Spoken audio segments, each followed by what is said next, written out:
This is gonna sound a little weird, but the cool thing about life is that we all make mistakes. Don't lose me. It sounds weird, but it's actually kind of cool. The reason why I say that this is kind of cool is because these mistakes are situations that we can learn and get better from. Really hard to get better on something that you do perfectly with. Personally, I think of mistakes as a learning tool to become a better person. I really hope that this information helped you out. If you made a mistake, no big deal. Just become a better person from it. What's going on with you guys? TheCaliEffect, king of games here. And I gotta say, my bad, guys. For the people that may not know, allow me to inform you, we had a ton of orders on TCG Player, and we weren't as prepared as we should be. I think the fact of the matter is Sabrina may have panicked trying to get you guys the packages as fast as possible, and some of the packages may not have been sent the way that we as a standard would have liked for them to be sent. Some of you guys' packages may be just a little harder to get the card out of the package, but be patient, use scissors, it'll be okay.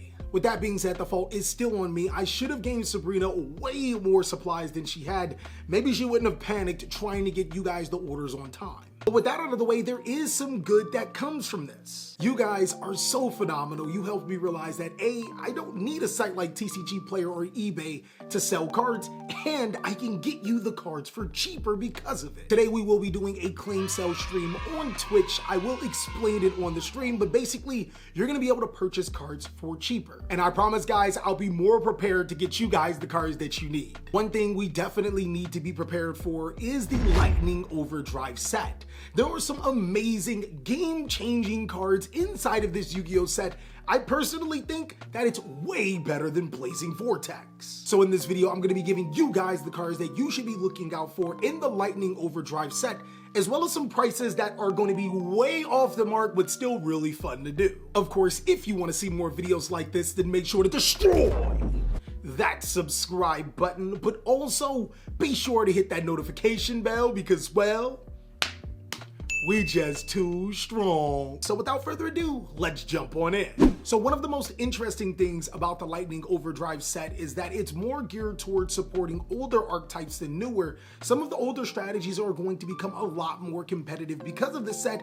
And of course, we get more War Rock support. Who wouldn't want more War Rock support? We got our rocks, we got our wars, we got warring for rocks. Who wouldn't want that? Seriously, if I can be real with you guys, I've never seen an archetype that becomes more unappealing with new support. The first card I want to talk to you guys about is a confirmed secret rare. Not 100% sure if I feel good about this or bad about this because it looks nice, but it's expensive. Diviner of Herald is a level 2 light fairy monster that is a huge boost for Herald strategies, but in actuality, it's really a huge boost for Tritron. I mean, let's be real. The last time we seen a competitive Herald archetype was back in my Yu-Gi Boomer days, 2000 and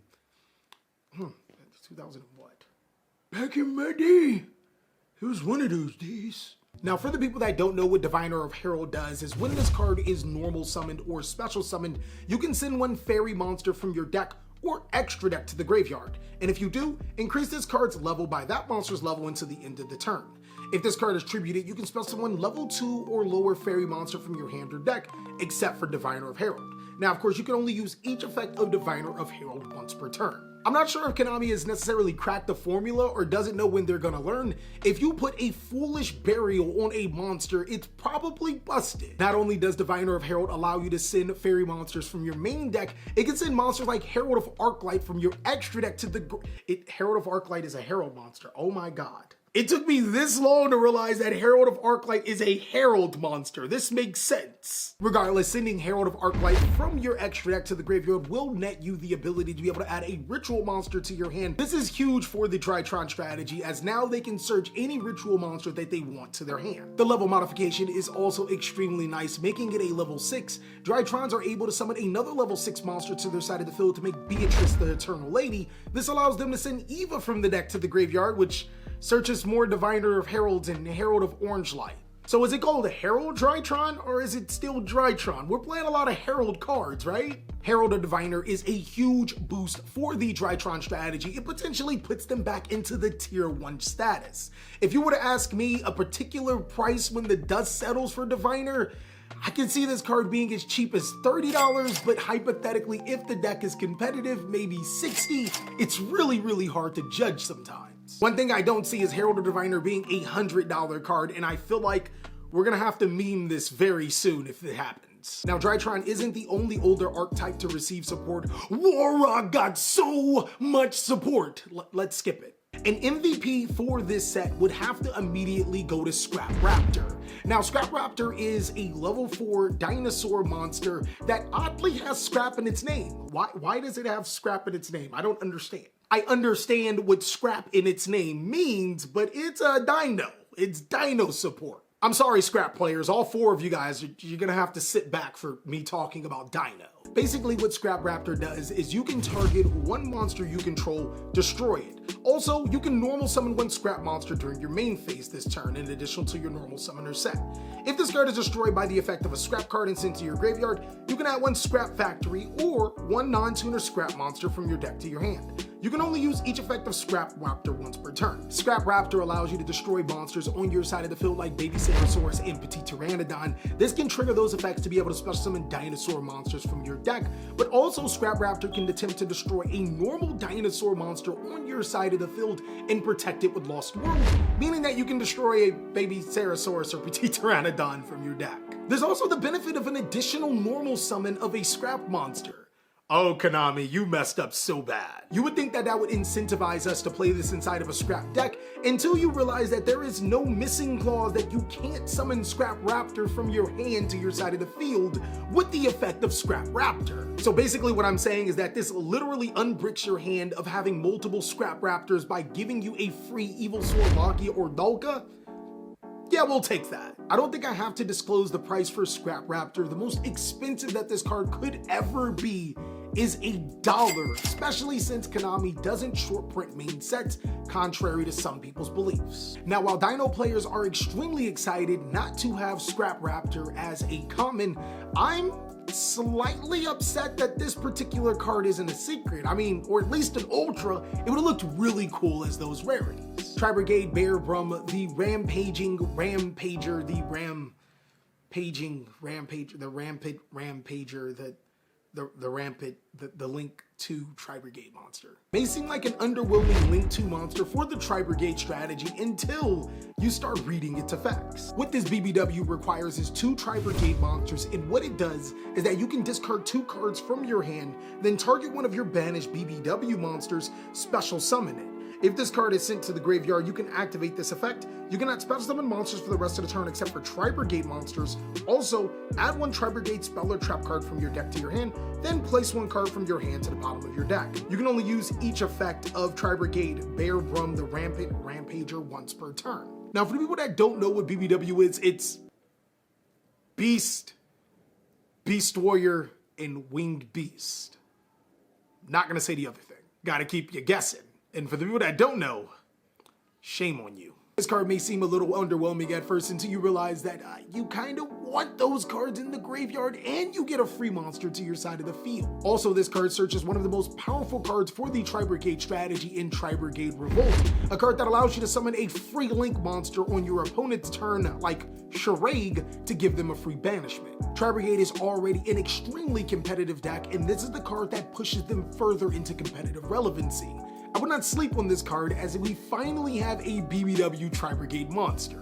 Now, like I stated before, this card is a super rare. I don't expect this card to be anything more than $2 to $3. You only need 1 to 2 copies for your TriBrigade deck. Now, Konami decided to kick this into Overdrive when they gave Drytron's 2 support cards out of this set in Drytron New Beta Fafnir. Beta Fafnir is the rank 1 monster that Drytron players need. It has some significant effects that helps improve the consistency, but also gives the deck some amazing plays. What Fafnir does is if you attribute monsters for a ritual summon, you can detach the appropriate materials from this card instead. You can only use each of the following effects of Beta Fafnir once per turn. If this card is Xyz summoned, you can send one Drytron monster from your deck to the graveyard. When your opponent would activate a spell trap card while you control a machine ritual monster, you can detach one material from this card, negate the activation, and if you do, destroy it. Beta Fafnir not only supplements you for being able to ritual summon by detaching Drytron monsters, it can also send Drytron monsters from your deck to the graveyard, and while you control one of the Big Daddy Drytron monsters, it serves as a means to be able to negate the activation of an opponent's spell and trap card. This is literally everything that Drytron has needed wrapped into one. This card plus the Diviner gives Drytron some very scary boards. Imagine a situation where you have to go against a Herald of Ultimateness with 4 disruptions, as well as the ability to make Apolos a Bowl of the Goddess with 4 disruptions as well. That's 8 disruptions. If you were to ask me, I would say Beta Fafnir would be a $40 secret rare. This is a card that you would need at least 1 copy of. 2 copies feels really good, 3 copies feel way too much. Now, so far we've only talked about the cards that have supported strategies directly. The Lightning Overdrive set does give those 3 strategies that I mentioned before a huge boost, possibly to even bring them as the decks to beat when the Forbidden List drops. But what about the strategies that didn't necessarily benefit from these particular cards? Well, there's actually quite a few cards in the Lightning Overdrive set that are fairly generic. A couple of those awesome generic cards are Lion of the Light Charmer and Book of Lunar Eclipse. But of course, if I were to name every single one of these awesome cards, we would spend all day on this video. So I want you to post down below in the comments section, what are some amazing cards that players should be looking out for the Lightning Overdrive set? The last card I want to talk to you guys about is Warrock Meteor Wagon. This card is boy. This card is so dope. It just said, forget it. I'm not a dragon. I'm a raggin. I'm going to be ragging my opponent's life points to 0. Why did you even make this secret? You genuinely want people to feel bad about buying boxes, huh? Like, imagine pulling this as your secret. I guess everyone makes mistakes, but I'm not sure how we'll be able to learn from this. A card that I think is flying under the radar right now is Mysterion the Dragon Crown. Now, Mysterion the Dragon Crown strangely is a spellcaster monster. This is worse than Dragoon because Dragoon is Dragoon, and this actually says dragon in its name. That's level 8 with 3000 attack and 1500 defense. Its requirements require 1 spellcaster monster and 1 dragon monster to fusion summon, and its effect reads, cannot be used as fusion material. Loses 100 attack for each of your banished cards. If a monster is special summoned by its own activated monster effect, or the activated effect of a monster with the same original type, you can target one of those special summon monsters, banish it, and all monsters on the field with the same original type as that monster. You can only use the effect of Mysterion the Dragon Crown once per turn. Now, if I'm gonna be 100% super blunt with you guys, we really do not care about the effect. This card's requirement is 1 dragon monster and 1 spellcaster monster. Super polymerization target? That's right, ladies and gentlemen, the only reason why we really care about this card is because it is a super polymerization target. You can use it to break an opponent's board that consists of a spellcaster and a dragon monster. You can also use it to fuse your spellcaster and dragon monster to summon this card to your side of the field to inflict extra damage. It's a card that is pretty decent if you're playing super polymerization already. Well, that is all that I have for the cards that you need from the Lightning Overdrive set. If I were to give this set a rating, I would say it's a solid 7 out of 10. There's some really awesome cards inside of the set. It feels like a lot of the support, like the Paleozoic and the Trap Trick support, will help the strategies tremendously. I think this is a very good set. Also, if you guys want to check out more awesome TheCaliEffect content, go ahead and check out these videos, as I'll catch you on the next one.